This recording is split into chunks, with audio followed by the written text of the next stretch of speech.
Hello and नमस्ते सबैलाई। मेरो नाम दिपेश, तपाईँ हेर्नुहुन्छ टेक्निकल ब्रदर च्यानल। र आजको हाम्रो भिडियो भनेको चाहिँ भिभो V50 को चाहिँ अनबक्सिङ भिडियो हुन गइरहेको छ। भिभोको भी सिरिजको कुरा गर्नुपर्दा चाहिँ नेपाल मार्केटमा V40 पनि एकदमै राम्रो बिकेको मोडल थियो र V50 चाहिँ V40 को सक्सेसर पनि भन्न सक्छौँ हामीले। र भी सिरिज भन्ने बित्तिकै चाहिँ एउटा 50,000 भन्दा एबभको फोन भनेर हामीले चिनिरहेका छौँ। र आज हामी यसको अनबक्सिङ प्लस यसको क्विक रिभ्यू दिन गइरहेको छौँ। आउनुहोस् सुरु गरौँ।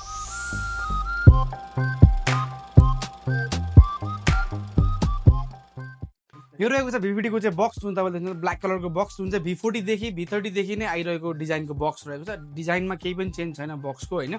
र बक्स खोल्ने बित्तिकै चाहिँ फर्स्टमा हामीले फोन पाउँछ, जुन चाहिँ मेरो हातमा रहेको छ। यो चाहिँ V50 भन्ने फोन। यसको पछाडिपट्टिको डिजाइन तपाईँले देख्नुहुन्छ राउन्ड क्यामेरा सेपमा आउँछ यसपालि चाहिँ।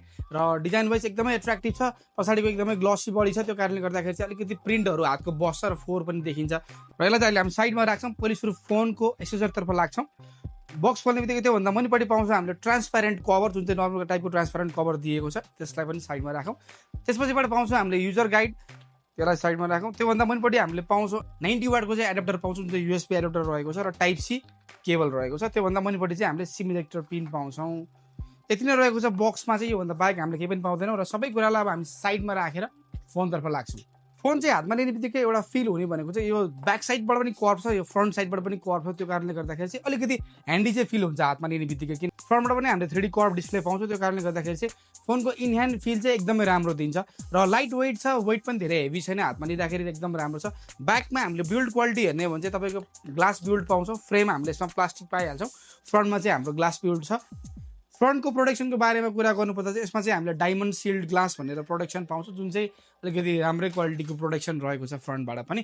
र यो फोनको चाहिँ अब हामी डिजाइन एन्ड बिल्ड क्वालिटीको कुरा गर्नुपर्दा डिजाइन वाइज चाहिँ यो लगभग V40 को टाइपको डिजाइन रहेको छ। थोरै चेन्ज भनेको चाहिँ कलरमा चेन्ज देख्न सक्छौँ हामीले, र क्यामेराको मोड्युलमा अलिकति चेन्ज देख्न सक्छौँ। त्योभन्दा बाइक चाहिँ सबै लगभग सेम नै छ। र साइजको कुरा गर्ने हो भने चाहिँ यसमा चाहिँ हामीले 6.77 इन्चको चाहिँ FHD प्लसको एमोलेड डिस्प्ले पाउँछौँ। 120 हर्ट्जको रिफ्रेस रेट पाउँछौँ हामीले यो फोनमा भने। यसको प्रोसेसरको कुरा गर्नुपर्दा चाहिँ यसमा चाहिँ हामीले 7 Gen 3 भन्ने प्रोसेसर पाउँछ, जुन चाहिँ पर्फर्मेन्स वाइज चाहिँ त्यस्तो खतरा त नभनौँ।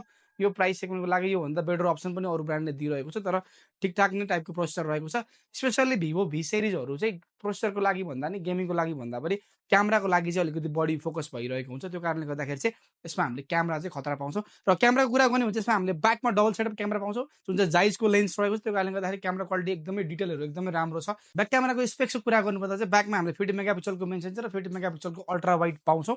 भिभोको भी सिरिज क्यामेरा सिरिज भए तापनि यसमा चाहिँ अलिकति टेलिफोटो लेन्सको चाहिँ मिसिङ हामीले यहाँ देख्न सक्छौँ। तर यसमा चाहिँ हामीले 2x अप्टिकल जुमको अप्सन नपाए पनि 2x सफ्टवेयरबाट जुम चाहिँ पाउँछौँ, जुन कारणले गर्दाखेरि चाहिँ पोर्ट्रेट खिच्दाखेरि तपाईँहरूले अलिकति राम्रो टाइपको फ्रेम पाउन सक्नुहुन्छ, होइन।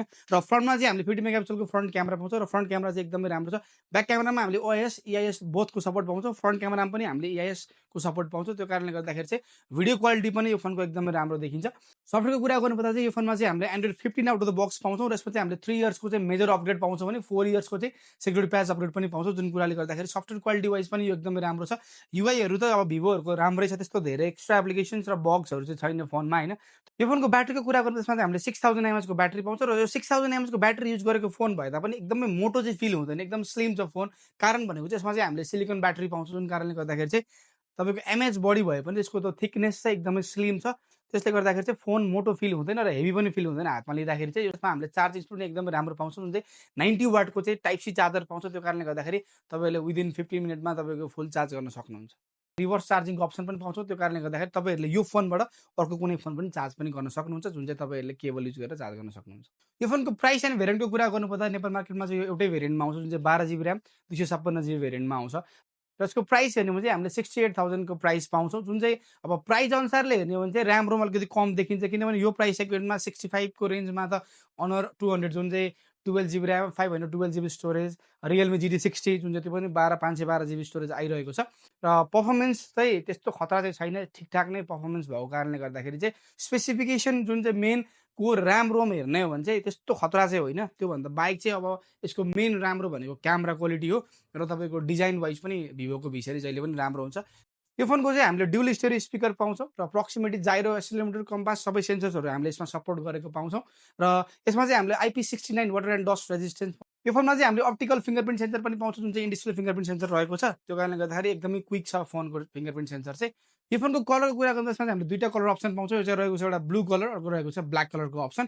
र अहिले चाहिँ नेपाल मार्केटमा एकदम इएमआईको क्रेज धेरै चलिरहेको छ र नेपालमा पनि किस्ताबन्दीमा फोन लिन पाइन्छ भनेर मान्छेहरूले सोधिरहेका हुन्छन् र भिभोको V50मा पनि हामीले चाहिँ यो इएमआईको अप्सन पाउँछ, जुन कुराले गर्दाखेरि तपाईँहरूले चाहिँ 40% डाउन पेमेन्ट गरेर चाहिँ यो फोन लिन सक्नुहुन्छ र इएमआईमा लिँदाखेरि तपाईँलाई एक्स्ट्रा चार्ज पनि केही पनि लाग्दैन। र इएमआईको लागि तपाईँहरूलाई अब लोकेसन कहाँ जाने भन्ने छ भने चाहिँ ताम्रागर कम्प्लेक्सको ठ्याक्कै अपोजिटपट्टि चाहिँ हाम्रो टेल6 मोबाइल्स प्राइभेट लिमिटेड भनेर छ, त्यहाँ आएर तपाईँहरूले चाहिँ इएमआई पनि गर्न सक्नुहुन्छ। यो रहेको छ आज हाम्रो भिभो V50 को अनबक्सिङ भिडियो र तपाईँहरूलाई यो भिडियो मन परेमा लाइक, सब्स्क्राइब र सेयर गर्नु होला। हस्, धन्यवाद।